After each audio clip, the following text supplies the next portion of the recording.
Hello everyone. आज का ये जो वीडियो है ये है स्पेशल अलाउंसेस केस जो हमारा सुप्रीम कोर्ट में चल रहा है उसके बारे में। बहुत सारा व्यूअर्स मेरा पूछ रहे हैं, सर क्या हुआ वो केस का। तो मैं उसके बारे में डिटेल स्टडी किया और देखा कि एक उसमें एक पॉजिटिव डेवलपमेंट है। और क्या पॉजिटिव डेवलपमेंट है इसके बारे में आज का वीडियो में हम विस्तार से डिस्कस करेंगे। ये जो स्पेशल अलाउंसेस केस है, आपको मालूम है ये ट्रांसफ़र पिटिशन है, आईबीए ने फाइल किया था। बहुत सारा जगह में जो स्पेशल अलाउंसेस केस है सभी को एक जगह में लाने के लिए आईबीए ने सुप्रीम कोर्ट में एक ट्रांसफ़र पिटिशन फाइल किया था। उसके ऊपर आज का वीडियो है। इसके पहले कि हम वीडियो शुरू करें, अगर आप अभी तक हमारे चैनल को सब्सक्राइब नहीं किए हैं तो प्लीज़ सब्सक्राइब कर दीजिएगा, ताकि आगे हम जो भी वीडियो बनाएंगे उसका जानकारी आपको मिलते रहेगा। चलिए शुरू करते हैं आज का वीडियो।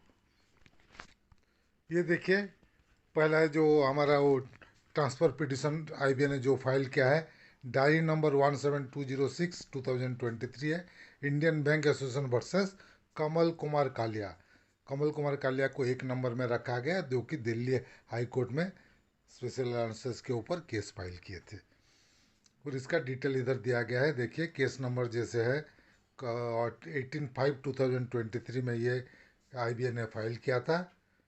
और उसके ऊपर केस अभी तक चल रहा है, कुछ नहीं हुआ अभी तक, ये पेंडिंग पड़ा हुआ है। फाइल किए थे 24/4/2023 में, रजिस्टर्ड हुआ था 18/5/2023 में। और ये जो प्रेजेंट केस लास्ट हियरिंग हुआ था 10/2/2025। उसके बाद 18 को हियरिंग डेट दिए थे, लेकिन 18 को हियरिंग हुआ नहीं। 10/2 को में एक ऑर्डर पास हुआ, उसी के बारे में आज का वीडियो में हम दिखाएंगे कि 10/2/2025 जो ऑर्डर पास हुआ वो क्या है। और वही एक पॉजिटिव इंडिकेशन है। तो चलिए देखते हैं क्या है वो ऑर्डर। ये देखिए कि केस जो पिटिशनर थे इंडियन बैंक एसोसिएशन और Kamal Kumar Kalia and other respondent, इसमें 191 रेस्पोंडेंट है। जितना केस चारों तरफ था सभी को रेस्पोंडेंट बना दिया गया। 191 रेस्पोंडेंट हैं इसमें। ये उसमें से एक केरला हाई कोर्ट का जो हमारा केस में हमारा फेवर में जजमेंट था वो भी एक इसमें इंक्लूडेड है।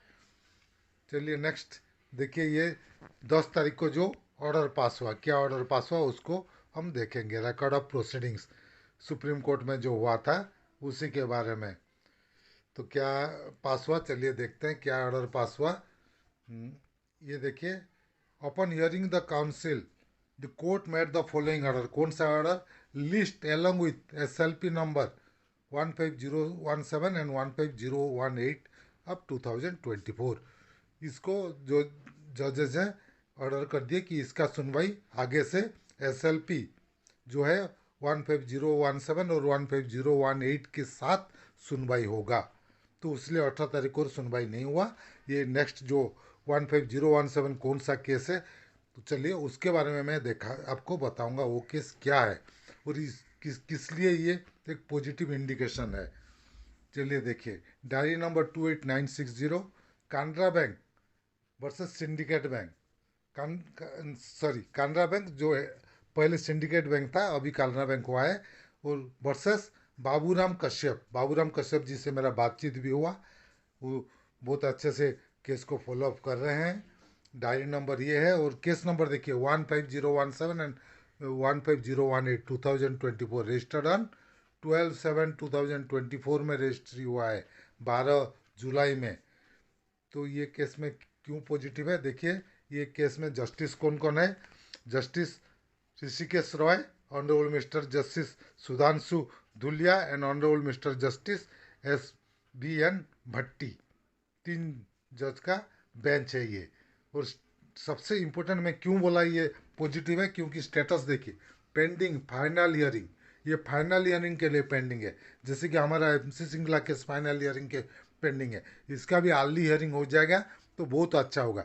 लेकिन आईबीए ने जो पिटिशन फाइल किया था, क्या किया था आईबीए ने पिटिशन फाइल किया था कि ये सब केस को ट्रांसफ़र पिटिशन में करके सबको दिल्ली हाई कोर्ट में केरला जो कालिया जी का केस है उसके साथ करने के लिए। लेकिन सुप्रीम कोर्ट में उसको कालिया के साथ नहीं करके ये केस के साथ, कश्यप जी का ये केस के साथ उसको टैग कर दिए। तो इससे क्या हुआ, दिल्ली हाई कोर्ट जाता, फिर सुप्रीम कोर्ट आता, फिर और केस चलता। लेकिन इसमें देखिए सुप्रीम कोर्ट में ही है ये केस, उसके साथ होगा। और फाइनल हियरिंग में लास्ट स्टेज में तो इसके साथ अगर जजमेंट आ गया तो अच्छा ही है। तो ये केस के साथ क्यों टेक किया गया, चलिए देखते हैं ये केस क्या है। ये पहले देखिए, ये केस का पिटिशनर है कानरा बैंक। पिटिशन किए किसके अगेंस्ट में? बाबूराम कश्यप। क्योंकि बाबूराम कश्यप केस किए थे उत्तराखंड हाई कोर्ट नैनीताल में, केस किए थे और केस उनका फेवर में जजमेंट आया था। मेनली ये केस ग्रेचुटी के ऊपर था, लेकिन नैनीताल हाई कोर्ट ने जो जजमेंट दिया, ग्रेचुटी कैलकुलेशन के लिए भी स्पेशल अलाउंस के ऊपर ग्रेचुटी मिलना चाहिए। तो वही हमारा इधर भी जो स्पेशल डिमांड किया है, superannuation benefit on special allowance. Gratuity भी एक सुपर एनुएशन बेनिफिट है। ग्रेचुटी मिलेगा तो पेंशन भी मिलेगा उसके ऊपर, सुपर एनुएशन बेनिफिट में अगर स्पेशल अलाउंस लिया जाएगा। तो ये केस जब उधर बाबूराम कश्यप जी ने नैनीताल में हार गए, सॉरी जीत गए, बाबूराम कश्यप जी का फेवर में ये जजमेंट जब आया और कानरा बैंक जब ये केस हार गया, तो कानरा बैंक इसके ऊपर फिर एक एसएलपी सुप्रीम कोर्ट में फाइल कर दिए। इसलिए ये केस के पिटिशनर हैं कानरा बैंक ये केस फाइल किया अगेंस्ट बाबूराम कश्यप जी के। और उनका जो एडवोकेट है, पिटिशनर्स का एडवोकेट है राजेश कुमार गौतम, बैंक का मतलब, और रेस्पोंडेंट का एडवोकेट है मोहिनी प्रिया। और चलिए मैं आपको दिखाता हूँ वो नैनीताल हाई कोर्ट केस का क्या जजमेंट था। ये देखिए, हाई कोर्ट ऑफ उत्तराखंड, उसी में जो ये केस का बारे में डिटेल दिया है। केस डिस्पोज हुआ था 29 अप्रैल 2024 में। और ये केस में जो जजमेंट का कुछ पार्ट में दिखा रहा हूँ, बहुत लंबा चौड़ा 30 पेज का जजमेंट है, उतना नहीं दिखा सकता हूँ मैं। Therefore exclusion of special allowances from the component of basic pay is not permissible for the purpose of calculating gratuity. Therefore, the same shall be taken as part of basic pay for calculating the gratuity payable to the officers of the respondent bank. तो special allowances को भी पे में लेने के लिए इसमें बोला जा रहा है। और इसके बाद वो रेफरेंस भी दो के दिए हैं। केरला हाई कोर्ट का भी जो हमारा फेवर में जजमेंट है उसको भी रेफरेंस दे रहे हैं, बोल रहे हैं कि स्पेशल अलाउंसेस को उधर जजमेंट आया था, क्या आया था, calculating gratuity was not correct and the petitioner were held entitled to pension in term of the pension regulation by taking into account the special allowance. क्योंकि स्पेशल अलाउंस जो है वो स्पेसिफिक काम के लिए नहीं दिया जा रहा है, सबको मिल रहा है स्पेशल अलाउंसेस। बेसिक पे से निकाल के स्पेशल अलाउंस बना गया है, तो इसलिए उसके ऊपर मिलना चाहिए पेंशन, सुपर एनुएशन बेनिफिट होना चाहिए। यही जजमेंट जो था, दोनों का रेफरेंस दिया गया। Pay was inclusive of definition which means that in basic pay not only include stagnation increment but also other component of the basic pay, that is the special allowance. वो ये भी एक कंपोनेंट है basic पे का, special allowance. ये judgement में यही आ रहा है। Applying the ratio of the above set judgement, the definition of pay is inclusive of special allowance, emoluments, dearness allowance, and stagnation increment. Hence, the petitioner employees are entitled to include the special allowances as part of pay for the purpose of calculation of gratuity by including dearness allowance as well. Dearness allowance को भी include कर सकते हैं, लेकिन पे में special allowance include होगा। यही जजमेंट है। और उसी के ऊपर कोर्ट में कश्यप जी का फेवर में जजमेंट दिया। All the writ petition filed by the employees are being allowed and a direction is given to the bank to recalculate their gratuity after calculating the pay including dearness allowance and emoluments along with 7% interest. All the writ petition filed by the Canara bank are dismissed. इसीलिए इसका against में supreme court में Canara bank ने file किया, क्योंकि ये case Nainital में Canara bank हार गया था, कश्यप जी जीते थे। उनका केस था, मेन केस था इनका ग्रेचुटी, जो 30 साल के ऊपर जो उनका है उसके ऊपर, ग्रेचुटी के ऊपर था 1.5 मंथ्स का देने के लिए, जो कि हाफ मंथ्स का खाली दिया जा रहा था। और उसके बाद स्पेशल अलाउंस के ऊपर भी ग्रेचुटी डिमांड किए थे। तो इसलिए ये केस के साथ उसको टैग कर दिया गया। और मैं रिक्वेस्ट करूँगा अभी, क्योंकि ये केस फाइनल स्टेज में है, तो मैं रिक्वेस्ट करूँगा, जैसे कि supreme court MC Singla case में इन्वॉल्व हुआ है हमारा इम्प्लीडर बन के कौन, एराइज, उसी तरह ये केस में भी सुप्रीम कोर्ट में, क्योंकि स्पेशल अलाउंस पे ये एक इम्पोर्टेंट केस है, एराइज हो या एआईबी पार्क हो या एआईबीआरएफ हो, हमारा रिटायर्ड पेंशनर्स यूनियन, इसमें इम्प्लीडर बन के ये केस को फॉलो करना चाहिए।